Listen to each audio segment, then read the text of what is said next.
it's exciting. It feels very familiar, and ISL obviously was here for 6 weeks in the end of 2021, so very familiar with the short course setup, and I love this setup for short course. It's a fast pool, and yeah, looking forward to racing. Casual fans of the sport, as I post about this, are going, short course, what is it? Yeah. How would you respond to that, Finn? It's short, fast, and technical. Okay.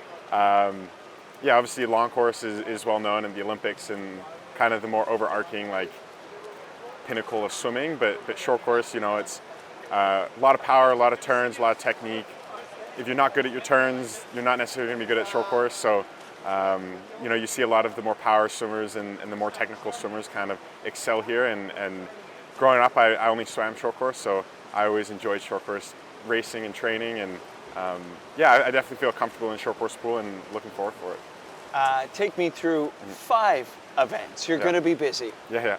Take me through them, Finn. Yeah, so yes, it's 5 events. 2 of them are 50s, which I never do. 2 of them are 100s, and obviously I got my 200 IM. So starting off the meet day 1 with the 200 IM, we'll get that kind of packed away, and then the rest of the meet, not necessarily saying it's just like a fun meet, but it's I don't really have as much experience in those races, so it'll be good to learn, and I'm looking forward to kind of showcasing my speed and just my technicality when it comes to swimming, and obviously knowing how important the walls are and the turns and all that. It'll be nice to kind of have a gauge of all that, and obviously this is the first like big meet since the Olympics, and having a break from that, so no real expectations, but it's a fast pool, a fast environment.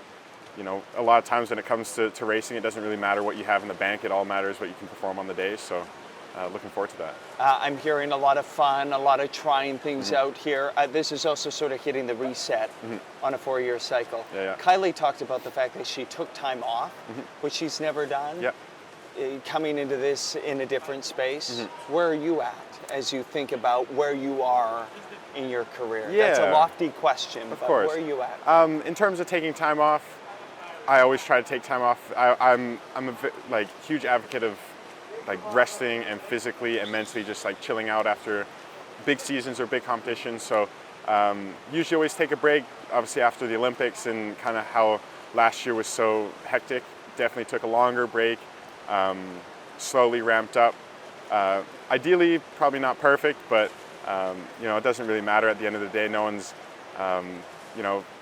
next to your name and the results isn't saying like, oh, you started training here or there. So it all matters how you kind of like mentally prep for it and execute those races and just giving your all. What a successful meet. What do you want to get out of this meet, Finn? To be honest, this is like the first meet in a long time where I'm not necessarily sure. Obviously, 2022 I did quite well, podium in the 100 IM and 200 IM. From my memory, this meet is a little bit more stacked and a little bit more aggressive, so a new challenge, a new environment, and I guess we'll just kind of find out on day 1.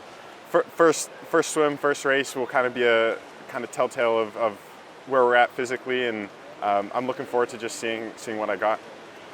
What's your sense on being called into relays, perhaps? I know there are a bunch of moving pieces here, and I've always gotten the sense you're ready to take up the call in whatever circumstance. Yeah, of course. I mean, I'm swimming butterfly, backstroke, breaststroke individually. So for the medley relays, mixed medleys, you can kind of throw me in any stroke and I'll be ready to go. Obviously with a smaller team, we have limited choices, but I think Team Canada is going to do a good job on figuring out the best option for not only the team, but individuals and our schedule as well. On the point of Team Canada, there's so much excitement, Finn, around this team. I know some people might say, yeah, we're hitting the reset button, first meet, short course worlds. But is there a sense of trying to keep that momentum going here, just optically, to say, hey, Canada's still here, very competitive, and continuing to build? Yeah, for sure. I mean, I think, at least my point of view is every single swim meet, it doesn't matter what time of year, where it's at, short course, long course, it's your opportunity to kind of showcase what your abilities are, and it's just another platform to shine pretty much. So I'm looking forward to that. And quickly on the topic of juggling school and swimming, you were just telling me about it, but how has that all been? Yeah, it's difficult. Obviously, I haven't been formally in school for a while, so doing assignments on the road, and like I was saying, I have a midterm tomorrow, or a final tomorrow worth 40% of my grades. So been doing a lot of studying, locking in and making sure that I'm not sacrificing school for just wanting to kind of relax, but still prioritizing rest and recovery, because at the end of the day, this is kind of my job, and I definitely want to step up for Team Canada. So just learning how to balance the two, and I guess we'll find out on day one if I've done a good enough job. But regardless, I think I should be proud of myself for this added weight to my schedule. And ideally it was done post-Olympics, and I can kind of figure out, so by the time we get to hopefully the next Olympics, I'll be a little bit more prepared, or a little more used to the schedule and the load for that. And maybe, Finn, that would be where I would want to leave our conversation. Is there's been sort of this evolution of Finlay Knox in swimming and in life throughout all of this. And I wonder, with the stresses of school and the stresses of swimming, maybe there were times where you wish you would have handled it differently. Where are you at now in terms of being able to juggle pressure points or anxiety or things like that? Because I feel a real calmness from you. Yeah, I think, at least for me, I try to view everything as a learning opportunity.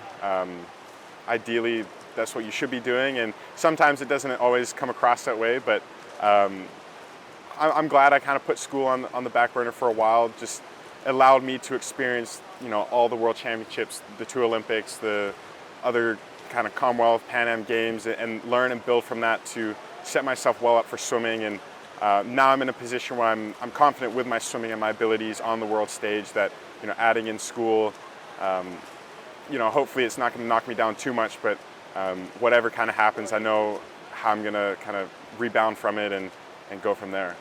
Outstanding. Well, first of all, good luck on the exam. And then secondly, good luck in your 5 events. Thank you so much. I appreciate that. Awesome.